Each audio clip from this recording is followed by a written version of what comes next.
Comanche Falls going forward. 7 questions, the last in for the Coral Stewards Cup of 2025. They're set to go.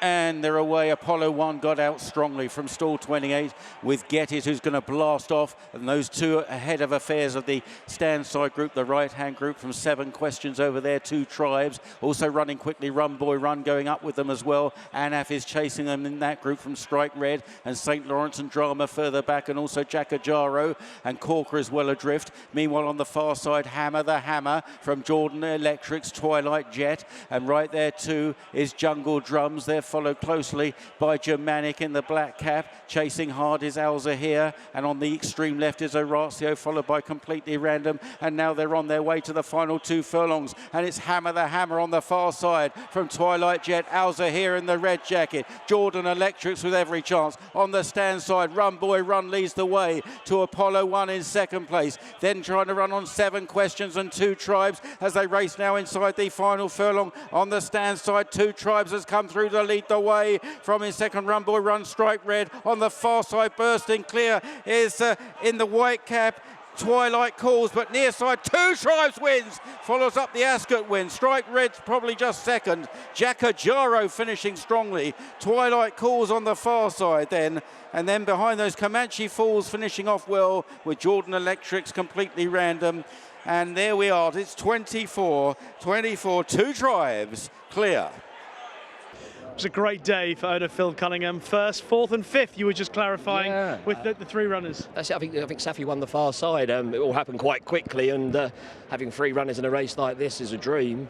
But it's quite difficult to try and follow them. Obviously, have such a short trip and a large field. But yeah, amazing day, amazing day. What was the plan with this horse a few weeks ago? Was it to run an Ascot, 2 tribes, and then come here, or a case of seeing how he goes? Honestly, after he won last Saturday, we weren't going to run him today. Because Richard said we were going to keep him at 7, and we had a change of plan on Wednesday, which obviously I'm so delighted that we had. Who was the mastermind behind the change of plan? I know it's a team decision.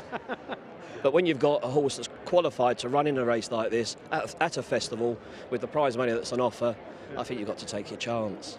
You've had some great days with the horses that you've owned over the years.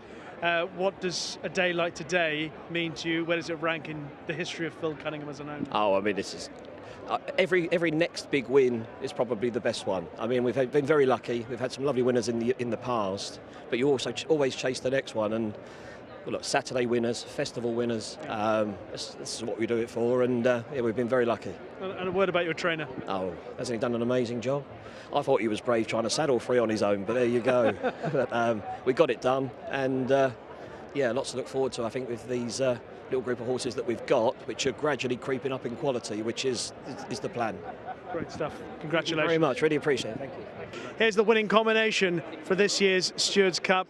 Richard Spencer and David Egan alongside me. David, first of all, I saw your smile as you walked in to the winners' enclosure. I don't think I've seen you smile that much after a big race winner. Maybe you have. It's when you win on a horse last week, it's such a big race. You're going here hopeful, but realising he's probably won his big race for the year, and to come and do that and to win it easier than even last week, it's credit to Richard and his team. But Richard's a great friend, and to win a big one for him, another big one for him, it's real sweet, yeah.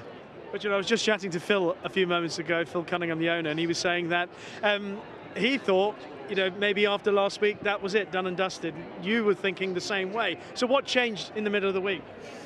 Well, just how well he came out of the race. I thought all 3 of them had really good chances leading into the run, but yeah, he's in great form, and when you get a sprinter in this sort of form, it's great. You know, they're hard to beat.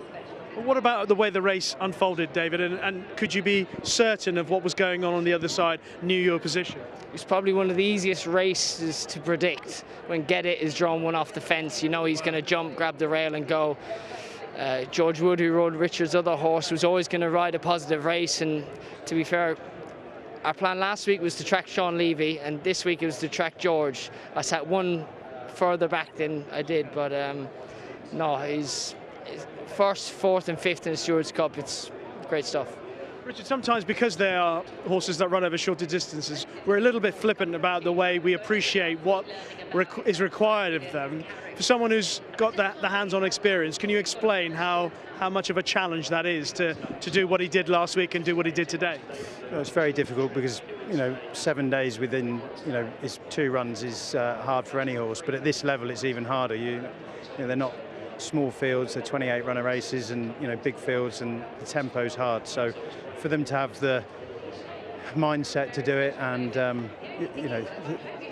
it's crazy really how far he's won today. I didn't expect him to do that in a million years, but it's great. It's a big testament to the staff at home. So hopefully we can carry on there. Well, David, I'm going to let you go because I know you've got action to do, but just one final question about what you would want to do with him, considering where he's come from. I think he won off a mark at 89 with the penalty today. Yeah, look, we've got no immediate plans. We'll just have to see what the handicapper does. I think he's probably going to give him a fair whack for that today. So I don't know, we'll let the dust settle and see where we go.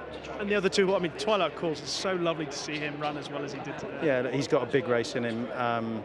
I haven't really had a chance to speak to Safi, but I just heard Air Gold Cup, so I'd say we'll be working back from that.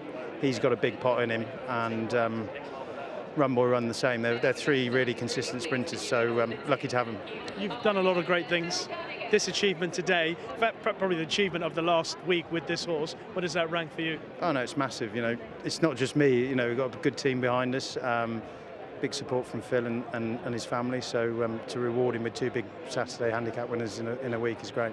Well done. Cheers. Thanks. Thanks, Richard. Appreciate it. Watch live racing now on racingtv.com.